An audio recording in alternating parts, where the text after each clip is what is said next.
রুমে ঘণ্টাখানেক রেস্ট নিয়ে বেরিয়ে পড়লাম। ঘড়ির কাঁটায় এখন বাজে সকাল 9:15। খিদেও লেগেছে। এখন দেখি খাবার কোথায় রয়েছে আমাদের। হাঁটতে হাঁটতে বিচের দিকে যাচ্ছি।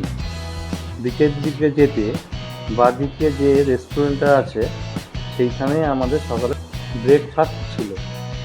অলরেডি অনেকেই তখন খাওয়া শুরু করে দিয়েছিল। আর দেরি না করে দেখি আমাদের জন্য কী কী খাবার অপেক্ষা করছে।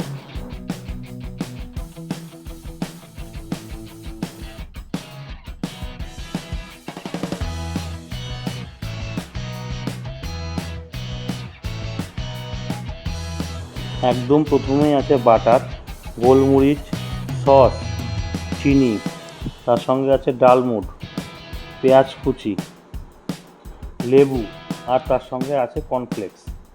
তার পাশে আছে পাউরুটি, এখানে আছে পুরি, তার সঙ্গে ছিল চানা মশলা।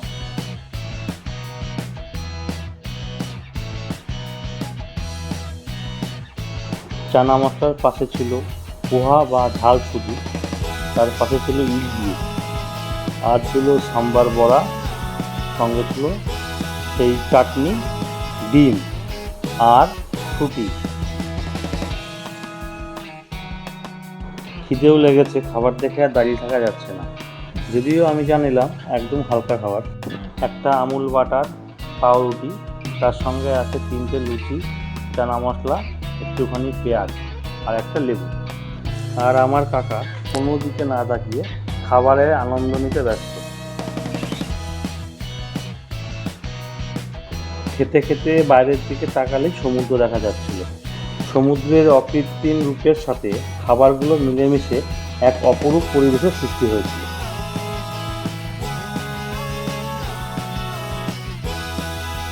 পরিবেশটা আরও সুন্দর হয়ে উঠল যখন এক গ্লাস ঠান্ডা জুসকে গলাধিকরণ করলাম।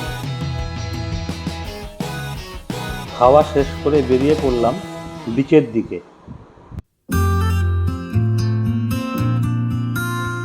নেই কোনো চিৎকার, নেই কোনো চেঁচামেচি, না আছে সমুদ্রের গর্জন।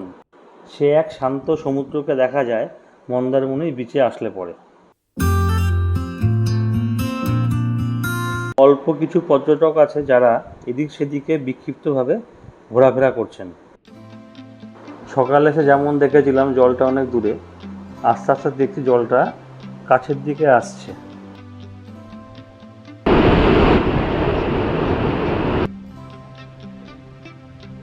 এখানে এক ধরনের বাচ্চাদের পাওয়া যায় যারা পর্যটক দেখলেই তাদের কাছে চলে আসে আর বলে আমাকে এটা কিনে দাও, ওটা কিনে দাও, না হলে আমাকে টাকা দাও।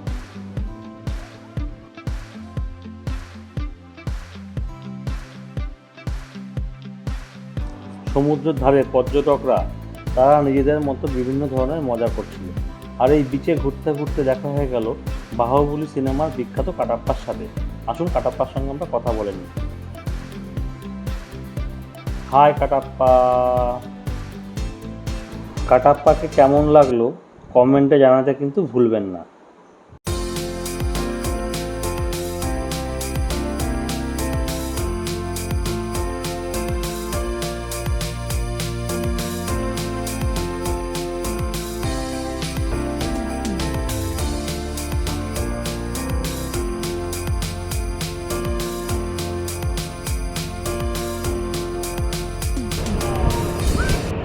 বেলা বাড়ার সঙ্গে সঙ্গে পর্যটকদের ভিড়ও বাড়তে থাকে।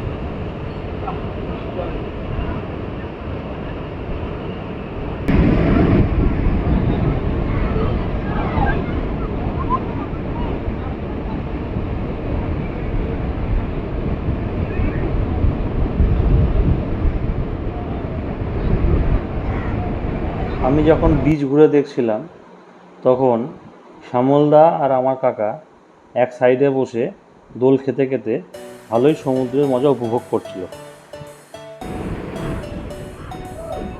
এরা যখন দোলনায় ঝোলাঝুলি করছিল এদেরকে দেখে আমি চলে আসলাম আমাদের রুমে এসে জামা প্যান্ট পাল্টে আমি সোজা চলে আসলাম সুইমিং পুলে দাপাদাপি করার জন্য। কিছুক্ষণের মধ্যে আমার কাকাও এসে হাজির হলো।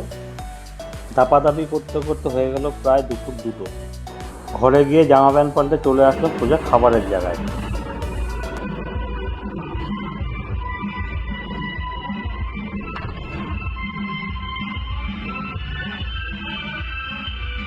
আমাদের লাঞ্চ ছিল কনফারেন্স রুমে, তার সঙ্গে মিউজিকও হচ্ছিল।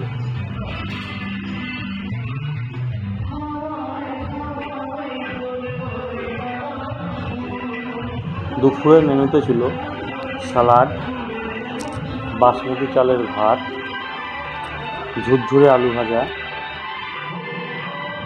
সঙ্গে ছিল মুগ ডাল, আর ছিল আলু পোস্ত, আর তার পাশে ছিল পমফ্রেট মাছ আর খাসির মাংস, টক দই, রসগোল্লা, আর ফলের মধ্যে ছিল আপেল আর পেয়ারা। তার সঙ্গে চাটনি পাঁপড় তো থাকবেই।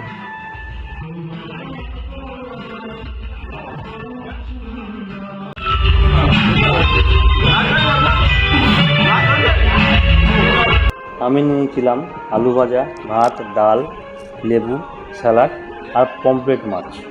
আমি কোনো ফুড ব্লগার নই, তাই গালাগালি খাওয়ার কোনো ইচ্ছা নেই। তবে পমফ্রেট মাছটা ছিল কিন্তু এক কথায় অসাধারণ। আমি 5 পিস পমফ্রেট মাছ খেয়েছিলাম। খাওয়ার পর রুমে গিয়ে সোজা ঘুম দিলাম, বাকিটা বিকালে।